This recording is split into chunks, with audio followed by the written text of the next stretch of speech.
ओम ज्ञानतिमिरन्धस्य ज्ञानञ्जनशलाकया चक्षुरुन्मिलितं येन तस्मै श्री गुरुवे नमः। जय श्री प्रभुपाद, जय श्री गुरुदेव। प्रिय श्रोतागण, इस दुनिया में पैदा होने के कारण हम लोग के जो आध्यात्मिक जीवन है, जो स्पिरिचुअल लाइफ है, स्पिरिचुअल स्टेटस है, जो आध्यात्मिक पद है, उससे हम लोग वंचित हो चुके हैं। जब हम लोग के पास पहले स्पिरिचुअल बॉडी रहा, आध्यात्मिक शरीर रहा, जब आध्यात्मिक शरीर निकल गए, हम लोग से छीनाई गए हैं, अब आत्मा के ऊपर एक भौतिक शरीर आई गए जिसमें जन्म, मृत्यु, बुढ़ापा, बीमारी है। इसी कारण से हम लोग अपन आध्यात्मिक शरीर जब खोया है तो आध्यात्मिक जीवन भी खो दिया है और आध्यात्मिक फैसिलिटी भी खो दिया। आध्यात्मिक फैसिलिटी में कौन सी रहा? सत चित आनंद। हम लोग हमेशा चित पूरा ज्ञान रहा हम लोग के। अभी तो यहाँ इस दुनिया में हम लोग की पाठशाला जाके ज्ञान लेके पढ़े या गुरु के पास ज्ञान लेके पढ़े, इसके मतलब एक ज्ञान में शरीर नहीं है, अज्ञान शरीर है। लेकिन जो शरीर तुम्हारे पास रहा पहले, अध्यात्म शरीर, उसमें ज्ञान ले काम नहीं है, उसमें ऑलरेडी ज्ञानमय है। तो वो स्टेटस तुम खो दिया है, राइट। चित और आनंद, वो शरीर में हमेशा आनंद बढ़ते रहता है, वो आनंदमय शरीर है। और ये शरीर दुखमय शरीर है जिसमें जन्म, मृत्यु, बुढ़ापा, बीमारी है और आदि आत्मिक, आदि दैविक, आदि भौतिक दुख है। तो देखो, वो आनंद वाला अवस्था हम लोग के छिनाई गए है और दुख वाला अवस्था हम लोग के मिल गए, क्योंकि माया शरीर के कारण, ये भौतिक शरीर के कारण। और तीसरा है सत। सत हम लोग के छिनाई गए, अब हम लोग असत वातावरण में आ गया। जैसे हम तुम्हें दे दे एक कार्टन में भर के ढेर के आपुल, और तुम बहुत खुशी से जाता है, सबके बोले क्या इतना खुशी है, बहुत खुशी। घरे जाके खोला तो देखा वो प्लास्टिक के आपुल है।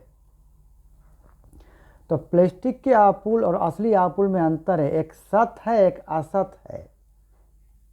तो उसी तरह हम लोगों को समझना है कि असली वातावरण, असली जगह, असली जो रियल लाइफ है वो स्पिरिचुअल धाम में है। हम लोग यहाँ पे असत वातावरण में हैं, जैसे कि कुछ परछाई में कुछ परछाई है। अब परछाई समझ लो, आपुल के परछाई हैं या अनरस के परछाई हैं या नारियल के परछाई हैं।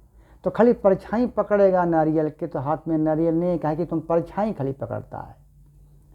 तो इस दुनिया में हम लोग तीन चीज़ खो दिया है, सत, चित और आनंद, तीन चीज़ खो दिया है। वो सत, चित, आनंद जो है वो हम लोग की स्पिरिचुअल बॉडी में रहा। जो जब स्पिरिचुअल बॉडी जब छिनाई गया है तब हम लोग के ये तीनों चीज़ रह गई, सत, चित, आनंद। अब हम लोग किस में आ गया? मटेरियल बॉडी में, जिसमें ना तो आनंद है, ना तो ज्ञान है। चित के मतलब बताता है, चित में हम ज्ञान बोलते हैं। ना तो ज्ञान है और ना तो सत है, सब असत वातावरण में है।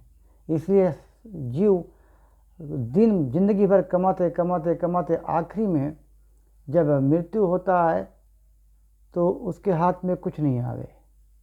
एक और असत के पहचान है कि जब इंसान के बुढ़ापा आ जाए, तब ये बात आप लोग बताओ मुझे कि दुनिया के कौन चीज़ है, दुनिया के कोई सुख सुविधा बताओ, दुनिया के कोई सुख सुविधा बताओ जो तुम्हारे बुढ़ापा के पीड़ा हर ले, जो बीमारी की पीड़ा हर ले। कोई है? कुछ चीज़ नहीं है, दुनिया के कोई चीज़ नहीं है जो तुम्हारा बुढ़ापा की पीड़ा हर ले, बीमारी की पीड़ा हर ले। तो क्यों हम बटोरते हैं तब सुख पाने के लिए? सुख तो मिलता नहीं है। तो जो वस्तु हमको सुख देता नहीं है बट फिर भी उसको हम उसके ऊपर आश्रय जमा रहे हैं, इसको बोलते हैं असत के पीछे भागना। असत्य के पीछे भागना। तो प्रिय श्रोतागण, अगर हम हरि के भजन करते हैं, हरे कृष्णा कृष्ण कृष्ण हरे हरे, हरे राम राम राम हरे, तो तुम जो अवस्था खो दिया है स्पिरिचुअल स्टेटस, वो स्पिरिचुअल स्टेटस जो है तुम आध्यात्मिक पथ में फिर वापस मिल जाए, जो तुम छोड़ के आई गया है, खोई दिया तुम। और माया की दुनिया माया के साथ खोजता है, सुख खोजता है। जब तुम हरि भजन करेगा तुम वो अपना जो सुखमय अवस्था है, आनंदमय अवस्था है, ज्ञान में अवस्था है, सत्य वातावरण की अवस्था है, रियल लाइफ जीने का अवस्था है, वो तुम में वापस प्राप्त हो जाए।